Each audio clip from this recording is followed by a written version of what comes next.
Lovely country. See, I take you to all the best places tonight, you know? I've left Freddie back in Blighty and grabbed Moneyman Hoos instead. We've come to Italy on the hunt for historic spy gear. I've been given the name of a bloke here with a special interest in wartime codes and communications. His name's Marrow. Mario! No, Marrow. He's as in the marrow, right? I've never met him or seen his collection, but I'm told it's impressive. Right, this sat-nav's all up the Swanee. All we got to do is find it. Right, round to the right. Now, round to the left. You sure we're going the right way? Seriously? Go round here. We're lost. Great Spy's weird, mate. We've packed a sat-nav that's struggling to find Italy. That's their... No, mate, it's a mud road, mate. OK. We've been round here once and we're going round in circles. Excuse you. No, she's basically telling me jog on. In here. Right, gotcha. Here. This one here? Yeah. Yeah? Here he is. Let's go. See what he's got to say. Hello. Marrow, good morning. Sorry it took so long. We got a bit lost. This is Hoos. Nice to meet you. You have a wonderful collection, I've been told. No way. Oh, what? Blimmin' hell. Wow!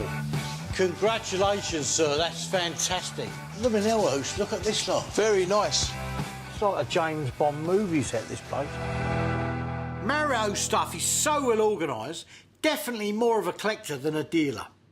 But you can't do one without the other, and it looks like he's got more than he can handle right now. This is interesting, Mario. What is this?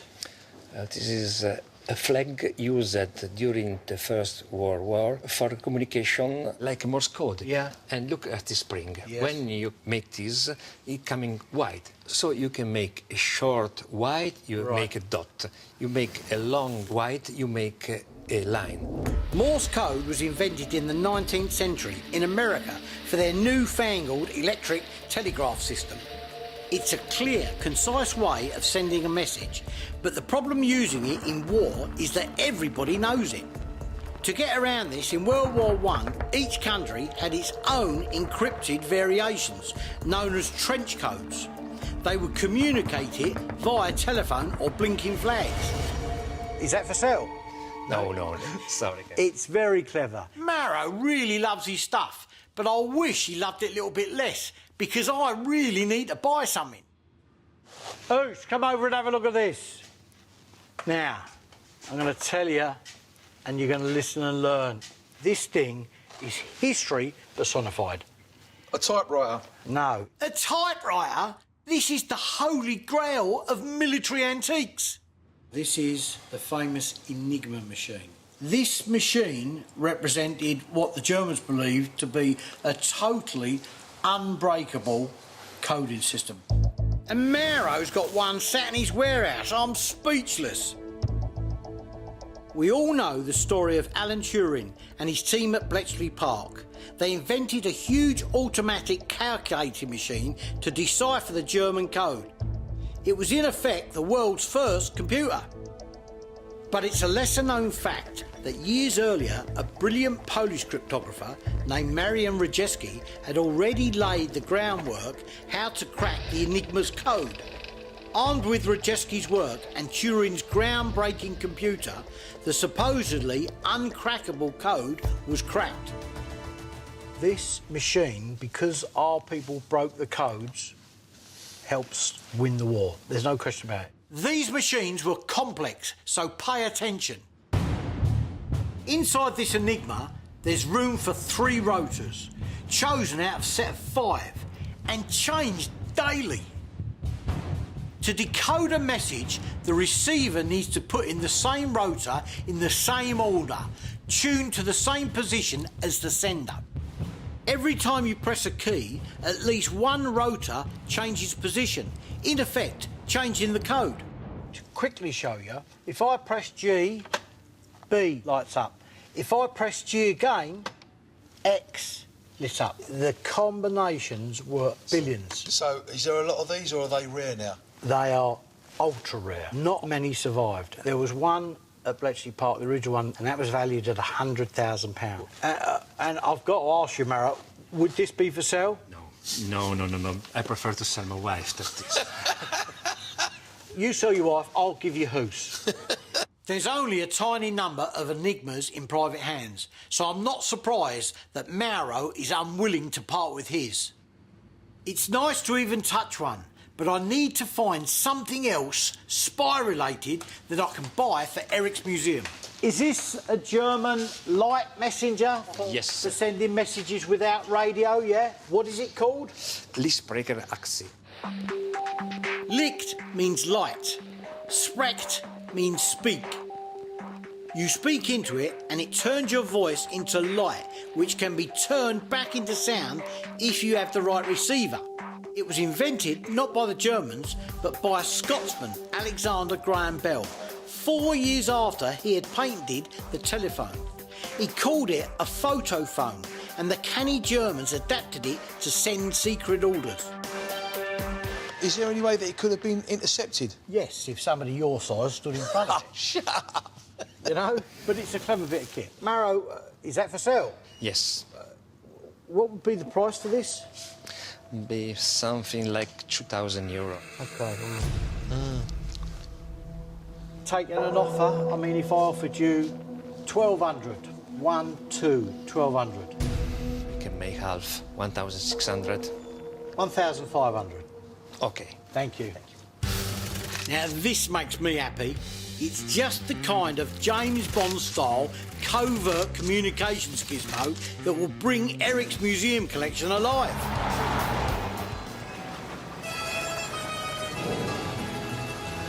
This is a place to have a gaff, isn't it? Definitely. I'm in Venice on a picking trip, my very own Italian job. In the past, Italy's tended to be neglected by collectors of military relics, but that's beginning to change. I wish I could start every little picking trip like this, I've got Well, to it's tell you. good to be able to mix the business with pleasure. Look how beautiful this place is, and this place is brimming with history. I love Italy, though it's a sad fact that fascism was born here. The thoroughly unpleasant fascist dictator Benito Mussolini was in power 10 years before Hitler. And when the gruesome twosome got together as allies, it was here, in beautiful Venice, that they met. During the Second World War, this place was so beautiful that both the Germans and the Allies pretty much agreed that it wasn't to be bombed or destroyed, and they both kept the bargain. That was until the very end of the war, when the sneaky Germans started using the port to bring in supplies. So the British were forced to attack Venice Harbour. And thanks to the skills of the RAF, Venice remained intact. It's been a lovely few days. It's spectacular here. But the Mad Turk is going to be turning up very shortly. If I can pick up some nice pieces, it'll just seal this little trip off nicely. Nice. A nice couple of days, seeing the sights and buying leather goods to keep my good lady happy. But now it's down to business. Right, let's go and find Oos. My plan is to buy Italian stock while it's affordable and hang on till the prices go up. But I won't be buying anything if the man with the money doesn't show. He said he'd be here half hour ago. He's probably having an ice cream somewhere. He's probably having a few ice cream stuff down there. Yeah. Right, take it up. Oos! Where you been? Been eating ice cream, haven't you? Bruce, I've been looking for you for hours, mate. Well, this is the square. You can't really get lost here, can you? Said the square, look at the size of the square. Now Hoos is here, sightseeing's over and the real fun starts. A dealer friend of mine, Gianluca, has set up some meets for us over the next few days to look at some really good Italian items. Italian stuff, for some reason, seems to be going off the scales at the moment. Right, Sue's all sorted out, got a flight booked, I've got a cab booked for her and everything. I'm giving up my Sue to spend a few nights with you. You called me. See you later, mate. See you guys soon. later. Have Ta-da, fun. mate. Come on in. Let's go to business, mate. My Italian friend, Gianluca, has set up a meet with two merchants of Venice, father and son military dealers, Alessandro and Jonathan Targetti. They have a little family business trading in Italian Second World War bits and bobs. But with canals instead of streets, finding the meeting place is a bit tricky.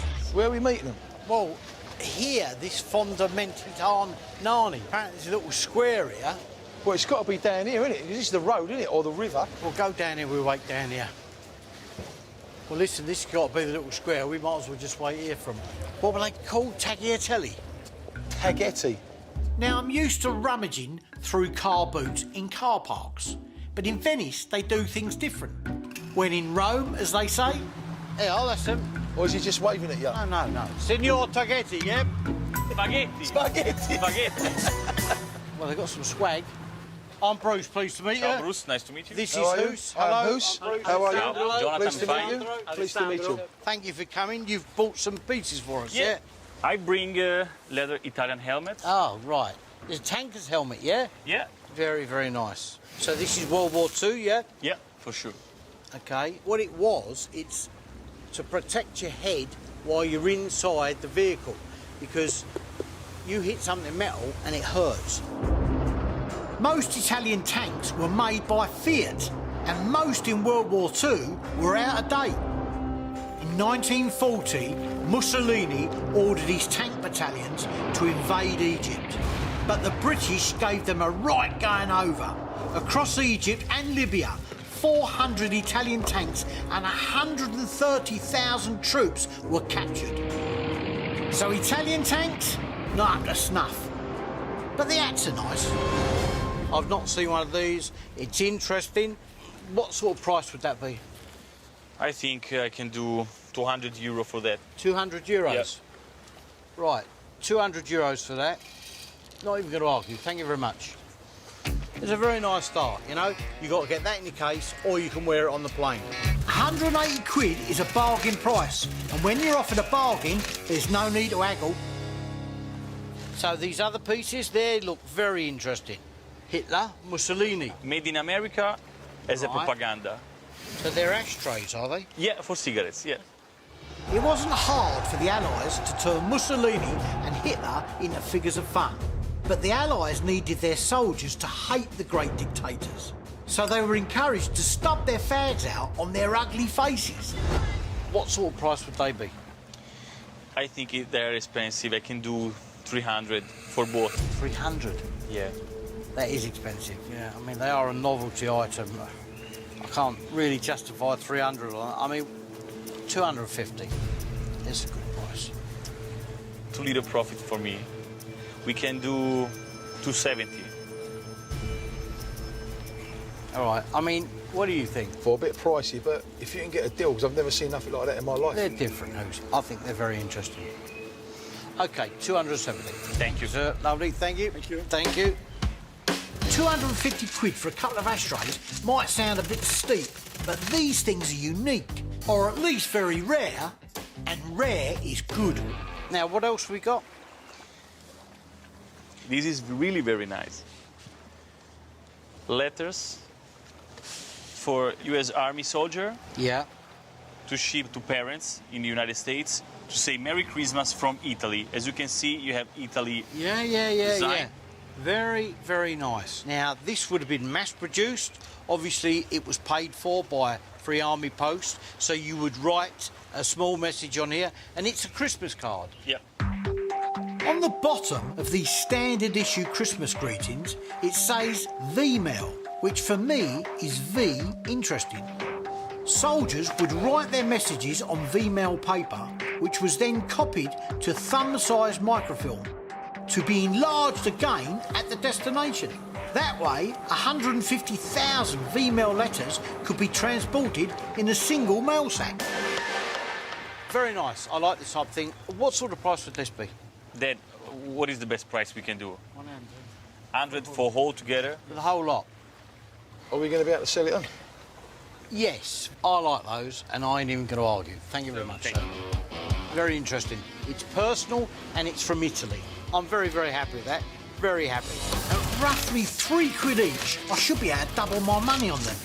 And if they don't shift, I won't have to buy any Christmas cards this year. Listen, thank you very much for the items. Very, very happy with these bits and pieces, and it's been really nice to meet you. Thank you very Thank much, you. sir. Thank you. Thank you very much. Oosh, let's get wrapped up and get away, mate. Come on. Time's money. Having landed some lovely Italian World War II gear in Venice, I'm now hitting the road. I'm off to see my good mate Gianluca, who lives just outside Venice. Where are you, Oos? But I've made a schoolboy error and left the transport to the Mad Turk. What's that? I've had no choice. What are we going to look like turning up in a camper van? Terry and June go picking? Where's the van? This is your van. I can't believe this. Right, let's just go, because we're running late. And let's just say, I'm not a happy camper.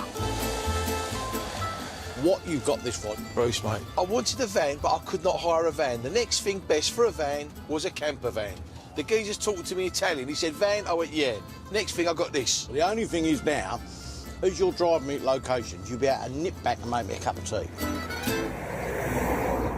Not many people think about Italy during the war, but some of the stories of what happened here are incredible.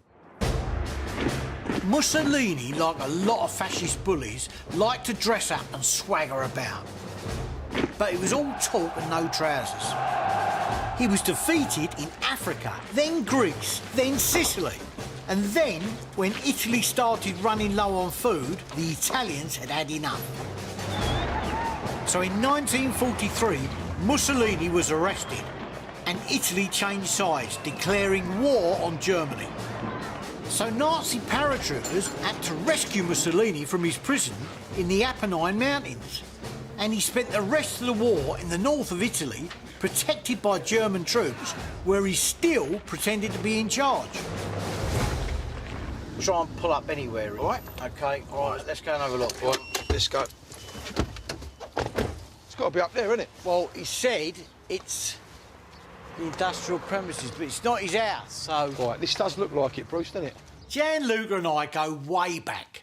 I've bought loads of stuff off of him over the years, but I've never been to his warehouse.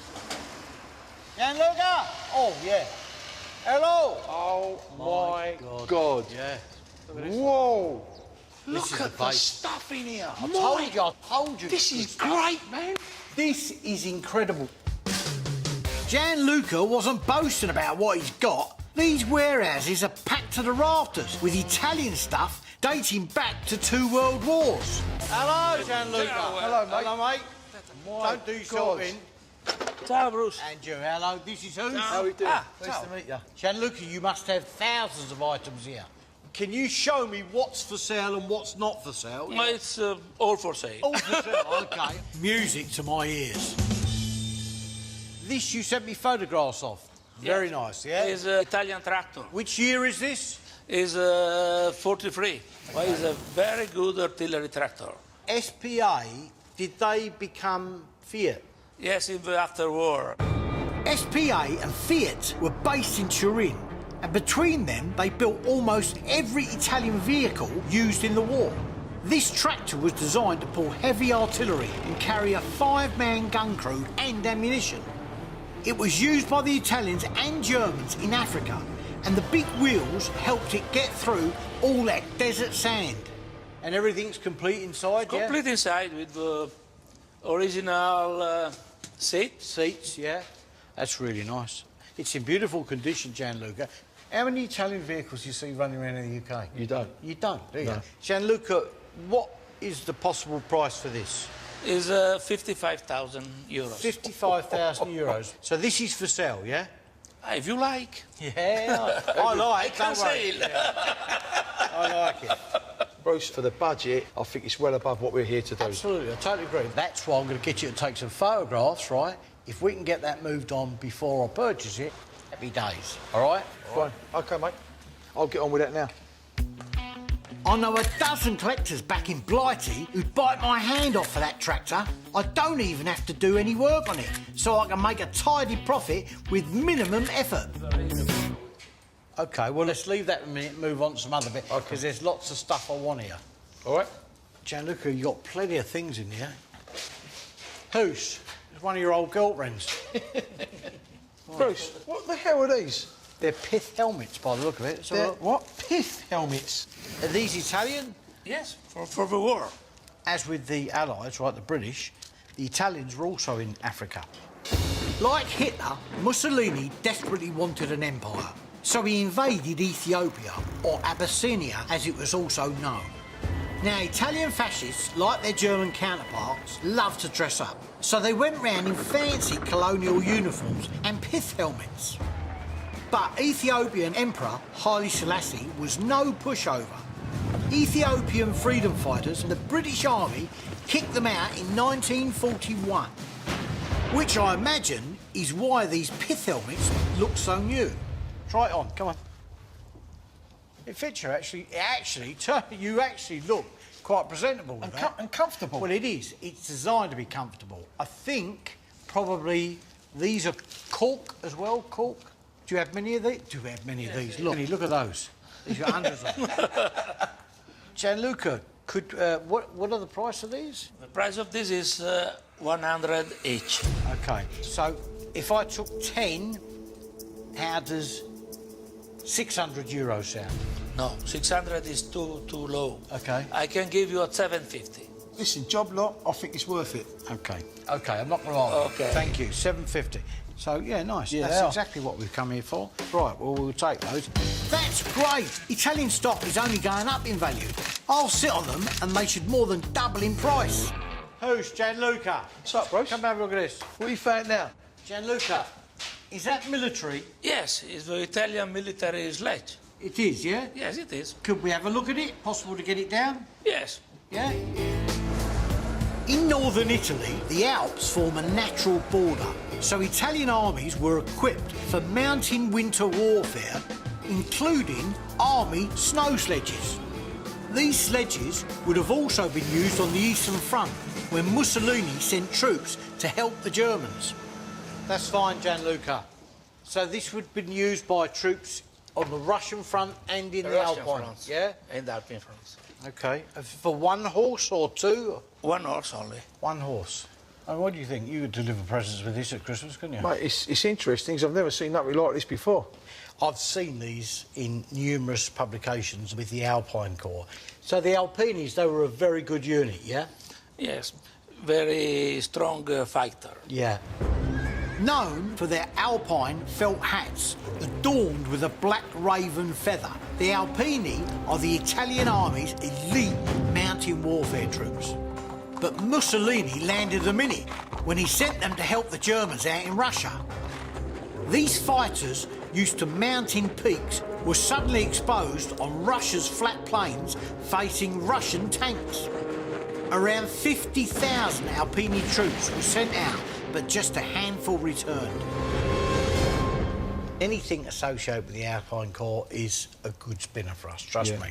So would this be expensive, Gianluca? Is 800. 800. Would you take 500 for it, Gianluca? No, 500, no. No? 600, 600. 600 you'll take. 600, grazie. signor. Okay, prego. Very rarely do items like this turn up in the UK, so I reckon I can make a profit with bells on. OK, that's another thing done and dusted. Let's move on, see what else he's got here as well. There's all kinds of toys down here, Let's have a rummage around, see what you can see here. What the hell is this? Is it a gun? It's a water gun. Huh? Water pistol. Water gun. Really? Yes. It's for the Austrian private guard after the war. After the war, security guards weren't allowed to have real guns. So they basically give them a water pistol, but it squirted ink. So when you got ink all over you, you could be spotted. I've never seen nothing like that in my life. Sure. If that was pointed at you, right? Yeah. Right, in Yeah. the dark or whatever, you'd think that was a real thing. Then if you got a lot splodging of ink in your mints, right, you'd be, you know... I know we said only Italian, but this has really interested me. Gianluca, what is the price of this? Is 400. How much? 400. It's a water pistol. Yeah, sure. If you don't want buy, it's okay for me. Don't worry. What do you think? 300? 350. Yeah, 350. I'm happy with that because I like that. I'll tell you, that is interesting. No, very nice. Yeah, I like that, Gianluca. That's definitely a bit of you, isn't it? Thank you for that. That's impressive. I'm going to keep that with me. It doesn't look like Oos is going to let me sell that on, so he can pay me back by acting as my security guard. Gianluca, listen, it's been an absolute pleasure. Thank you for your time. The material's fantastic. Lovely to see you. Thanks, Gianluca. Bye-bye. Cheerio. Bye-bye.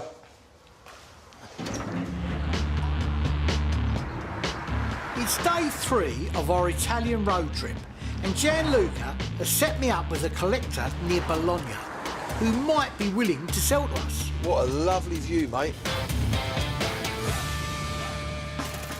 We're heading to Bondino on the River Po. This is where, in April 1945, the Allies joined forces with thousands of Italian soldiers and resistance fighters and launched their final assault against the Nazis. When they crossed the river, Mussolini knew the game was up. He hopped into his Alfa Romeo and made a dash for Switzerland. He got close to the border, but was caught by Italian partisans near the village of Dongo and promptly shot. The retreating German army surrendered within a week. When the Germans retreated up here, they had to go over the Po River.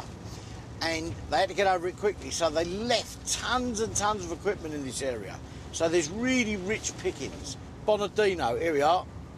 So this guy, right, he's a friend of Gianluca's. Have you ever met this geezer? No, never met, but that's part of the fun. We've got to meet new people, experience life, you know what I mean? Nice little road there. Pull up there. That's it.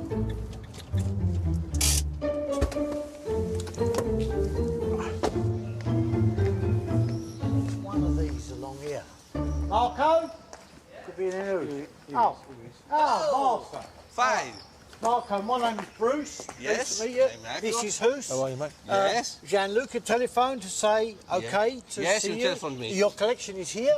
It's there if you want. Can we have a look? Please. Thank you, Signor.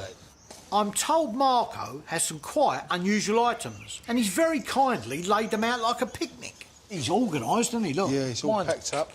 Really nice bits and pieces. Yeah, it's got some nice stuff, Look at hasn't it?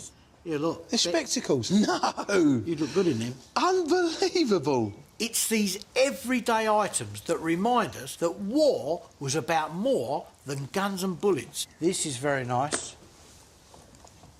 Very, very nice. So look, he's got everything in there. Soap, polish, boot polish. So each soldier would have his own wash bag. Do you have an office here? Yes, I office? have. Could I see? Yes. A Nazi officer's vanity case might seem a bit odd, but the Nazis, like the Italian fascists, did spend a lot of time in front of the mirror. Ah, Yeah. yeah, look. That's in good condition. Now, Look, yeah, at look at that. That's Look, mint. look at that. Wonderful, look at that. Everything is in here. Look, the razors, razor blades, toothbrush down there. Okay. And look how neatly it all fits in together, look. Unbelievable. I've seen these before. Watch this. No, Yeah, shaving. shaving brush. Unbelievable. I know it's not Italian, but again, the Italians up in this part of the world fighting with the Germans would have had similar things like this. It's very, very nice, very nice. The strutting peacock Mussolini always kept his head shaved to hide the fact he was going bald. But he was paranoid about assassination attempts, so he'd frequently change barbers, and one even had to shave him at gunpoint. Not ideal for keeping a steady hand. I like things like that. Marco, price? Quanto costa? About 300. 300. Yes. 300. Well, I've got to tell you, mate, we're going to set the ball rolling here, and I ain't even going to haggle with that. Worth it, isn't it? Yeah, 300. 300. Yes. Marco, thank you. That's very nice. Thank you. 300? Yeah, lovely. Okay. 250 quid for a wartime wash bag is a good price. And if I can find the right buyer, I should be able to clean up. That's wonderful. Well, let's have a look around and see what else he's got. We've got a nice bike over here, mate. This one here. It is a nice bike, mate. Again, really nice. And believe me, getting really, really hard to find. Remember, OK, a lot of people think that all the German army was motorised. It wasn't. Horse-drawn and bicycles. Italy's eccentric Bersaglieri regiment was one of the first to use folding bikes. Apart from bikes, they're also known for wearing flamboyant hats and always jogging on parade. So apart from looking ridiculous, they were probably knackered the whole time as well. You see these attachments on the bike? This clamp here is for the K98 rifle. That would slope down there. That's the butt goes in there. Now, these items here are very, very hard to find now. At the end of the war, when there was no fuel or anything, every civilian who wanted to be mobile would get a bike. Well, the first thing they did was to demilitarise them. These were the parts that were stripped out, thrown away, which makes these two pieces worth as much as the bike, right? You see he's got a Zeltbahn, a poncho on the front. You could have a gas mask on there. You could put a complete set of 3 ammunition boxes on here. So many different things they could carry. Is possible for sale, quanto costa? Or? The price is 2,000. 2,000? Yes. That's steep, isn't it? Yeah, it's a bit too much, mate. A bit too much. It ain't bad, but it's a bit too much. Could I say 1,000? No, it's impossible. Sorry, it's impossible. No. No? It's impossible. Too low. No? Nah, too low. 1,200. 150. 1,500. 1,500. Yeah. That's a good price, mate. You happy with that? Yeah, love. Oh, thank you, sir. Thank you very lovely. much. I'm tough for that. Really nice. If I can accessorise this bike with some extra Italian wartime kit, I should be able to peddle this to somebody who dearly wants an authentic World War II military vehicle, but can't afford a tank. So he's got loads of stuff here. Machine gun cans here. Is it all right? Take a look in here. Yeah, okay.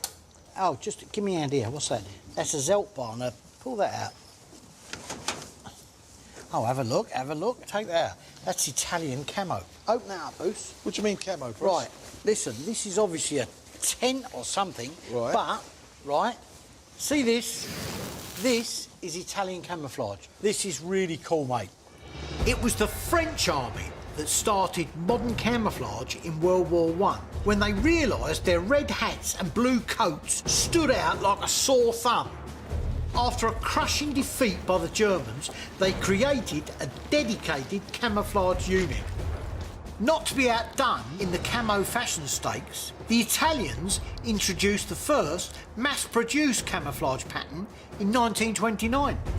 It was so effective that German units operating in Italy adopted it for their own use.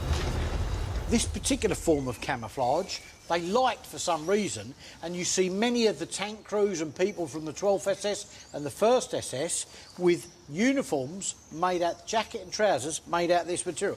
This is really nice. So you're really interested in this thing? The fakers that fake SS camo and that sort of stuff would give an arm and a leg for this, right? Because it's real cloth. These fakers will take a piece of original cloth and fake trousers and jackets.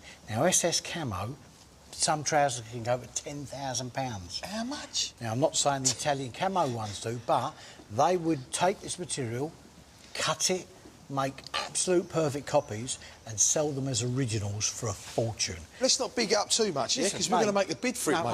I know, we'll find out. Scusa, quanto costa this? 500. 500? Yes. It's a tent, mate. Sorry, but it's 500. It's nice, but... It's very nice. Yeah. Wonderful. Not nice, wonderful. 250? No, sorry, no. Best price? 450. 450. 400. 400. Okay, 400. Yeah. Okay. Yeah? That's all. You happy with that? Right, that's really nice. 350 quid is a good price for this camo tent, and it will never end up in the hands of a faker. If I pitch it to the right collector, I could nearly double me money. Right, who's put that on there?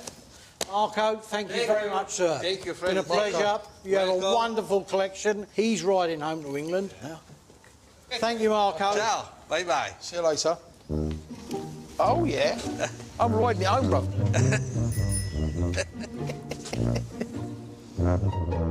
bro.